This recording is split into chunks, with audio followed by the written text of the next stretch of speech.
Good morning students. Class 8th subject science. आप सभी बच्चों का एक बार फिर स्वागत।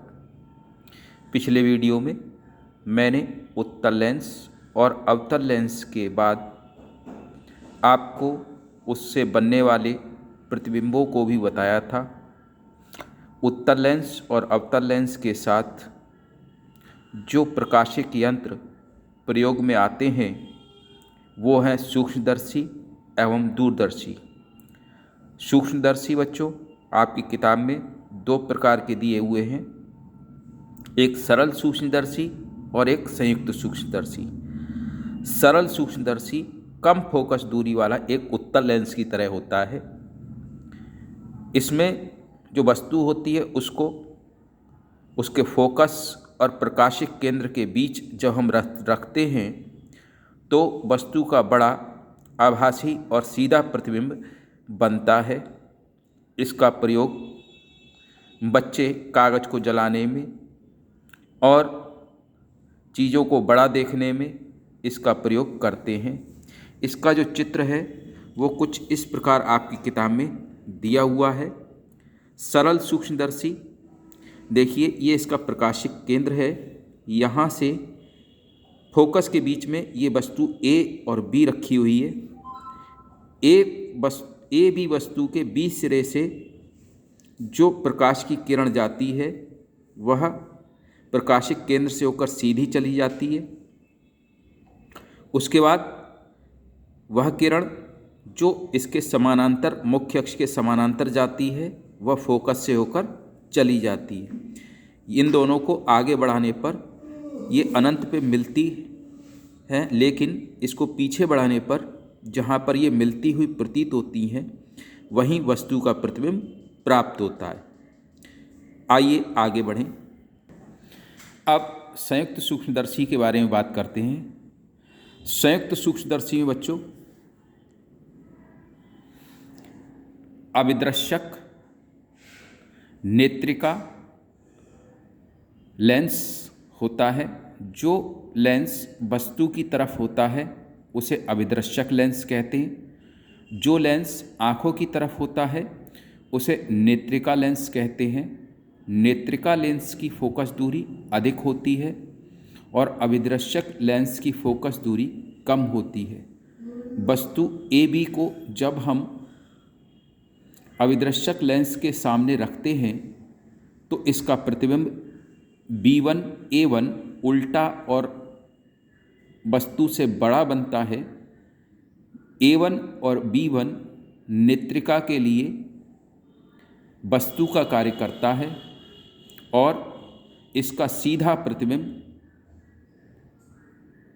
A2 B2 वस्तु से कई गुना बड़ा बन जाता है। संयुक्त सूक्ष्मदर्शी का प्रयोग छोटी वस्तुओं को बड़ा करके देखने में किया जाता है। देखिए, संयुक्त सूक्ष्मदर्शी द्वारा सूक्ष्म वस्तु का प्रतिबिंब सरल सूक्ष्मदर्शी की अपेक्षा बहुत बड़ा बनता है।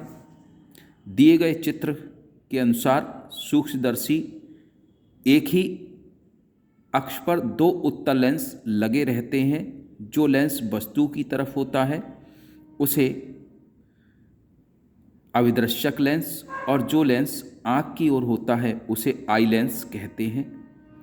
अभिदृश्यक लेंस को ऑब्जेक्टिव लेंस और अभिदृश्यक लेंस को आई लेंस कहते हैं। बच्चों, अभिदृश्यक लेंस की फोकस दूरी और द्वारक कम होती है।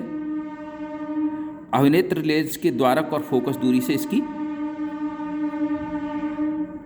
जो फोकस दूरी और द्वारक है अभिदृश्यक लेंस का वो अभिनेत्र लेंस से कम होता है। दोनों ही लेंस धातु की नली में लगे रहते हैं। अभिनेत्र लेंस को पेंच की द्वारा नली के अंदर आगे पीछे खिसकाया जा सकता है ताकि अभिदृश्यक लेंस और अभिनेत्र लेंस की बीच की दूरी में परिवर्तन किया जा सके।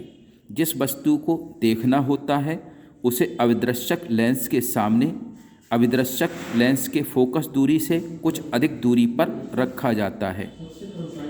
वस्तु AB का अविदृश्यक लेंस से वास्तविक तथा उल्टा बड़ा प्रतिबिंब A1 B1 बनता है, जो मैंने आपको शुरू में ही बताया।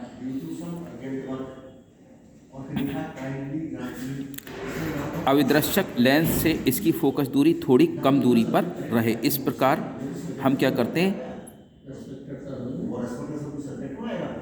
वस्तु को देखने के लिए प्रयोग करते हैं। अब बच्चों इसमें आता है खगोलीय सूक्ष्मदर्शी और मानव नेत्र। खगोलीय सूक्ष्मदर्शी देखिए आपकी किताब में बना हुआ है, इसमें अविदृश्यक ये इसका प्रयोग क्या होता है, इसमें भी दो उत्तल लेंस लगे होते हैं। ये लेंस एक खोखली बेलनाकार नली के, इसमें दो उत्तल लेंस होते हैं। ये लेंस एक खोखली बेलनाकार नली के दोनों सिरों पर स्थित होते हैं। लेंसों के बीच की दूरी को आवश्यकता अनुसार घटाया या बढ़ाया जा सकता है। वस्तु की ओर वाला लेंस अविदृश्यक लेंस कहलाता है। यह बड़े द्वारक का होता है तथा नेत्र की ओर वाला लेंस नेत्रिका कहलाता है। दूरदर्शी से दूर की वस्तुओं का स्पष्ट प्रतिबिंब एवं बड़ा प्रतिबिंब देखा जा सकता है। दूर स्थित वस्तु AB का अविदृश्यक द्वारा प्रतिबिंब A1 B1 नेत्रिका के फोकस के अंदर बनता है। नेत्रिका द्वारा A1 B1 का आभासी प्रतिबिंब A2 B2 बनता है। कहने का मतलब ये है, ये अविदृश्यक है उसको वस्तु की तरफ रखते हैं। अनंत से आने वाली जो किरणें हैं वो जहाँ मिलती हैं वो इसके लिए क्या करती हैं, अविदृश्यक के लिए वस्तु का कार्य करती हैं और इसका प्रतिबिंब A2 B2 बड़ा करके बना देती हैं बच्चों।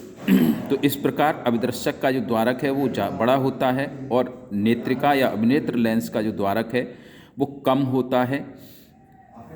ये भी दूर की वस्तुओं को स्पष्ट देखने के लिए काम में आता है बच्चों। तो इस प्रकार आपने खगोलीय सूक्ष्मदर्शी, संयुक्त सूक्ष्मदर्शी और सरल सूक्ष्मदर्शी के बारे में सीखा। आगे हम मानव नेत्र और उससे संबंधित दोषों के बारे में देखेंगे। तब तक सीखते रहिए, देखते रहिए। Thank you.